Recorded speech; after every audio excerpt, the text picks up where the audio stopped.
Our crews are working around the clock to ensure that we are doing everything possible to locate the Titan and the 5 crew members. Yesterday, we stood up a unified command consisting of expertise from the United States Coast Guard, the United States Navy, Canadian Armed Forces and Coast Guard, and the Titan's parent company, Ocean Gate Expedition. This is a complex search effort which requires multiple agencies with subject matter expertise and specialized equipment. While the U.S. Coast Guard has assumed the role of Search and Rescue Mission Coordinator, we do not have all of the necessary expertise and equipment required in a search of this nature.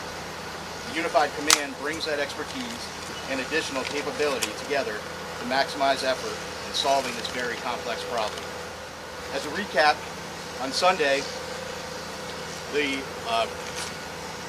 Coordination Command Center in Boston received a report from the Canadian expedition vessel Polar Prince of an overdue 21-foot submarine Titan with 5 people on board.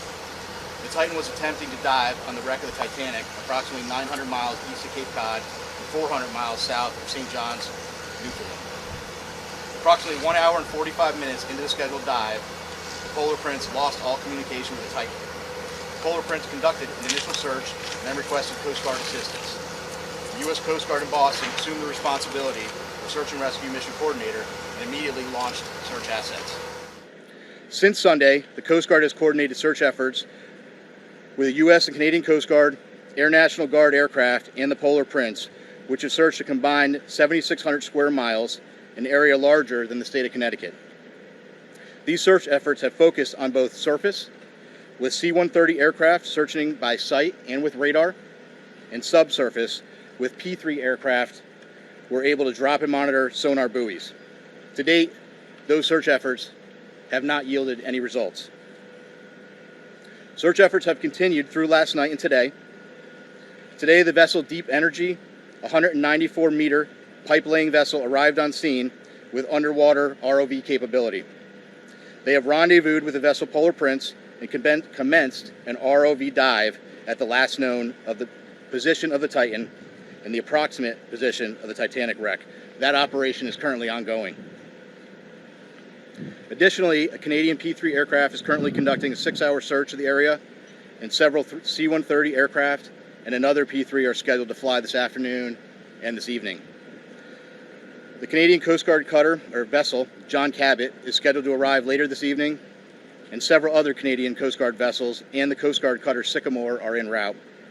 Additionally, the U.S. Coast Guard has the U.S. Navy's SUPSAL, Supervisor of Salvage and Diving Command, is working with U.S. Transportation Command to bring additional assets to the search area. These more capable assets will be staged at a St. John's for further transport to the search area. There are also several private vessels, research vessels with ROV capabilities that are making preparations to join the efforts.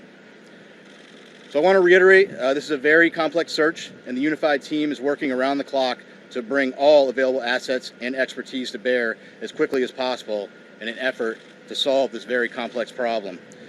We'll continue to provide updates as they become available. And again, our thoughts and prayers are with the crew and the families and their loved ones. We will provide unwavering effort as we continue the search. You mentioned that the search operation is very complicated. What are the biggest challenges you're facing? Well, this is a complex search, and it's complex for a variety of reasons.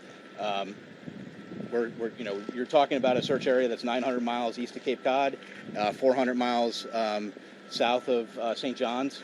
So logistically speaking, it's hard to bring assets to bear. It takes time, it takes coordination. And then we're dealing with, two pieces of, you're dealing with a surface search and a subsurface search. And frankly, that makes it an incredibly complex operation. Captain, will the U.S. Navy or the Canadian Navy be able to get salvage equipment on time before the air runs out? Obviously, getting salvage equipment on scene is a top priority.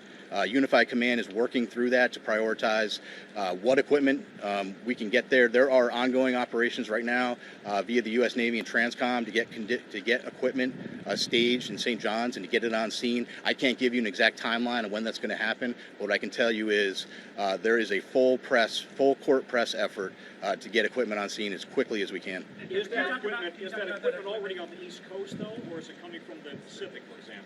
No, so some of the equipment that's coming is coming from the East Coast, but again, we're talking about very heavy equipment. It's a complicated transport operation, but the best professionals in the world are working it, and that's U.S. Transcom. What kind of equipment When it comes is to it? the equipment, can you go into more detail? Do you have the Curve 21 that's being shipped up to that location? And since you don't have a fleet towing vessel with the Apache with the commission, what other assets you have? You have civilian ships. Yeah, so like I said, there are several civilian ships that have offered services heading that way. There are additional Coast Guard cutters. We hope to have a Canadian Coast Guard cutter on scene this evening. We hope that they may be able to assume on-scene commander. Polar Prince has been doing a great job with those duties, but if we could take some of that from them, that would be good. But your question about specific equipment, I'm not going to get into talking about specific equipment. Frankly, I'm not an expert on what that equipment is. But It sounds like the nearest vessel that it's not clear how long it would take to get a vessel there. And that's just the biggest part of the challenge of all of this, is trying to understand how the capabilities are working together, how they would do it, the technical aspect of that. So if you're a family member of somebody on board, what do you think? Do you have a message for the family member? I think it was clearly stay with Captain Frederick on there. Can we ask you, could you just describe, the crush depth here? We're talking about 400 times, as I understand it, what we all experience at sea level. What can that do to a vessel? I can't speak to the scientific side of that. Again, this is just more or less trying to get some background information for you guys on there. I don't have any of that information on that. Can you tell us about what the circumstances, what the crew would feel at this point? I mean, submersible doesn't necessarily, it goes in for a dive and pops right back Yep. up. It's not supposed to be there for that long. Is there?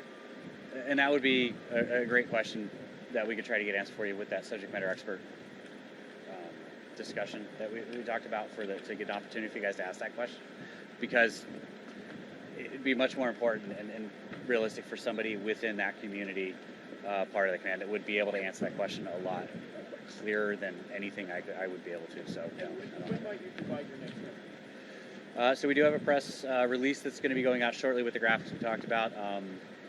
Probably similar information to what was passed today. If any new information comes up, we'll update that. But I think ideally we'd be putting out press releases daily, and would look at probably doing another briefing tomorrow.